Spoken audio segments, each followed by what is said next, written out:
Are you guys back for another episode of Audi in the Bush? All right.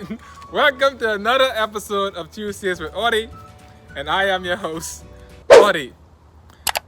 I had a discussion with my students last month, and I asked them, when someone says something is for free, what is your perception or what do you get from when they say that it's free? Now think about that before you respond. What is your perception when something is free? Now, I don't know about you, but when someone tells me something is free, oh boy, I lose my mind. Free? Me? What? Give it to me. Let me have it right now. I also say, if it's free, then it's for me. And so if someone is offering anything for free, whether it be Ben & Jerry's with the ice cream, whether it be buy one, get one free, whether it be Robinhood and their free stocks, I'm going to capitalize on free. So when I asked that question to my students, some of their responses was that when something is free, my perception, I can just go there and take it and it's mine.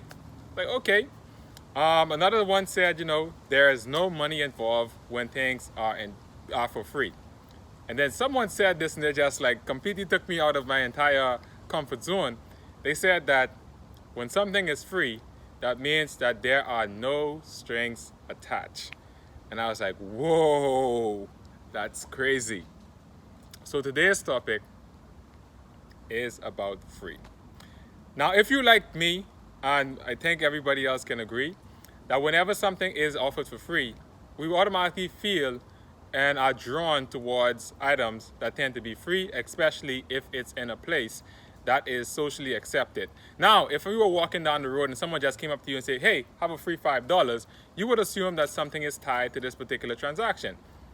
But then it's like, here, take this free $5, but why is it that we hesitate in terms of taking a free $5 from this person? Or if they have a sign saying free money, we would not necessarily go ahead and approach a sign that says free money. But if it's a major corporation or something that we are comfortable with and something that we are that's well known, then we are likely to go ahead and accept or approach this particular thing that is well known and take whatever it is that they're offering for free. So my thing is that today, even though the topic is free, I want to tie it into what is the price that we pay for free. So that is the question I've been asking myself.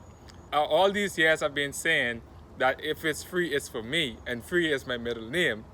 I was trying to figure out when people offer me something for free, or when a company or Ben & Jerry says free ice cream, or someone else says buy one, get one free. What is the price that I'm taking on for this particular free thing? So if you look back at my Robinhood manipulates the market supply and demand video, you will notice that I said something in that video, which is that there's a term used in economics which says that there is no such thing as a free lunch. And what that means is, generally, there is always some opportunity cost that is inquired on the person or someone else, even if that cost is not to you directly. Someone else is taking on that opportunity, that cost, and there is some opportunity that you are alleviating for you taking on this free item. Let's look at it in a simple example. You are your parents' child. When your parents have to give you lunch money, then that lunch money to you in terms of the child is free, but to your parents, it is not. So your parents have to work in order for them to get this money, and they can give this money to you for free. So your parents working and earning this money, and they're giving it to you, now it becomes free for you, but to your parents, it is not. So in simplicity, I would like to say is that someone's earning is someone else's spending. Someone's spending is someone else's earning. And this is how the economy tends to work.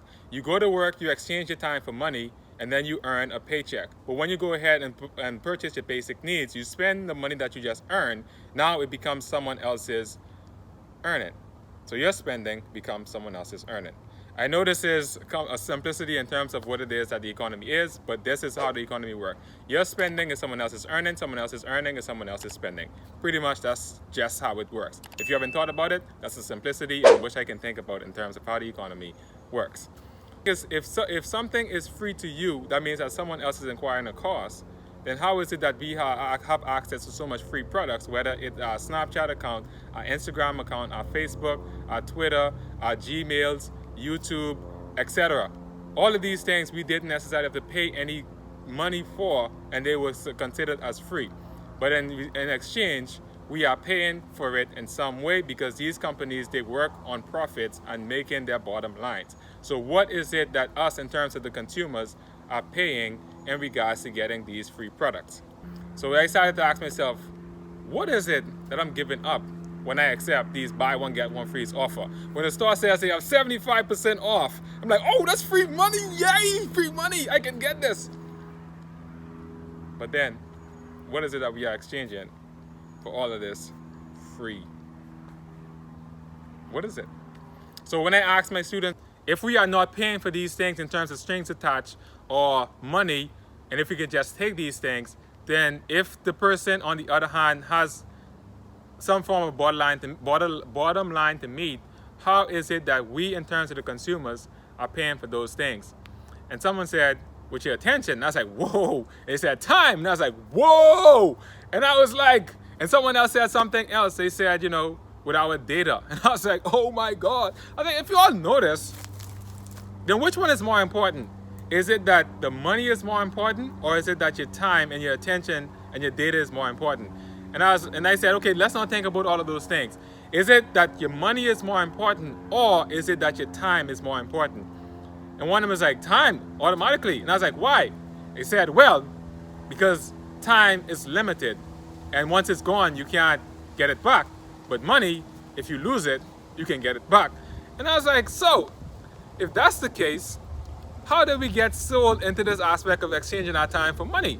And it was like, I don't know. And I was like, well, we need to figure this out. But yes, there is this quote from my favorite artist, which is J. Cole, and he said in his song, Mr. Nice Watch, that they say time is money, but really it's not. If we ever go broke, then time is all we got, and you can't make that back.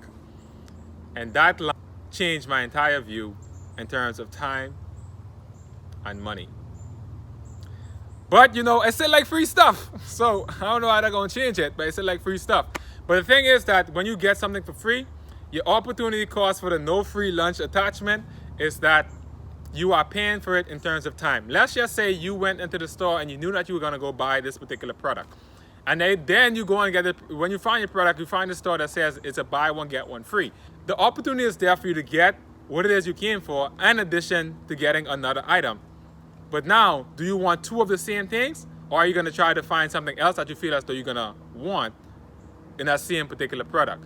Now, for you taking that time to decide on whether or not you want that aspect, that is time that you are issuing to you having to make that decision. So that is the opportunity cost in terms of capitalizing on that opportunity for you to get this free product and this buy one, get one free sale. In addition to that, we all have heard our grandparents or our even parents say, I remember back in those days, I used to go to the store and get a loaf of bread for 50 cents. But now these days, it's like $3 for the same bread. But even you, when you was growing up, I'm sure when your parents gave you $1 for you to go to the corner store, you used to be able to come back with something to eat and something to drink. But today, if you were to give a child $1 for them to go to the corner store and get something, they come back with just one item. And you're like, what did you do with my $1? It's like, well, this is all the dollar could afford. But over the last year, in the US, there have been stimulus check in the printing of money. And if you look back at the video again, Robin Hood manipulated the market, I talk about supply and demand. When supply is high, demand is low. And when demand is high, that means that there is a limited supply. But then we have been printing so much money into the economy that there is a high supply in terms of money, which is now gonna likely in the near future affect us in some way. You know, it was this idea, you know, you get a stimulus check, you get a stimulus check, we all get stimulus checks. But it's like, these stimulus checks are all good in the short term, but how is it that this printing of all this money over the last year is going to affect the economy as a whole with all of this increase in supply of money that is flowing through the entire economy? And I know some of us have not thought about this because we have our everyday problems. And I know this is the thing that happens, is that our problems at the moment is very much real. And we need to take care of these things, because if we can't, then how is it that we're going to make it to tomorrow if we can't deal with these things? But we also know short-term gratification usually tend to have long-term underlying effects. So I know the government and everybody else, they are doing their work in terms of actually, I hope that they're doing their work and managing what it is that they're doing, and they're taking precautions in terms of what it is that's happening. But I feel as though all this free money that is being given to us, just me, I enjoy my free money, but all this free money that was given to us over the last year, those who are living in the US, there's likely going to be some major implications to all of this free money that has been printing in the last few years. And this is what inflation is. Think about the story I tell you about the 50 cents bread, but now worth $3. See, the thing is that the buying power that your 50 cents had is no longer, you need $3 now to purchase the same thing as 50 cents could afford back in those days. So now think of it this way. For some of you guys who use an iPhone product, who use Apple product, if you are paying $1,000 for an Apple product today, in the next 10 years or so, due to inflation, it's likely the same product that you could have probably afford for $1,000 today is probably going to most likely be worth a multiple of $1,000, whether it be $2,000, $2,500, $3,000. It's going to be that the same amount of money that you have today can no longer afford the same product due to the fact that we have this increased supply of money in the economy that has led to some form of inflation. And if you have not seen what the effects of inflation are, go ahead and look up what happened to Venezuela, I think back in 2017 or 2018, and you can see what has happened to them in terms of them having a high supply of that money in the economy. These days, it seems like that I'm always thinking about something along the lines of what it is I've read and how it is that it applies to something that I'm seeing that's happening around me or in society or even globally as well. But free has a price. We just never really see the strings that are attached to the thing that we are getting for free. It's always hidden because with manipulation, we never really see how we are being manipulated or the strings that are attached to this particular thing that we are getting. And I'm not here to scare you guys. I'm just here to tell you this is what I've been thinking, because clearly I have too much time on my hand. And yes, this is due to the fact that, I am invested in the stock market, and learning about the stock market that leads to me seeing things in different aspects that I tended not to kind of pay attention to.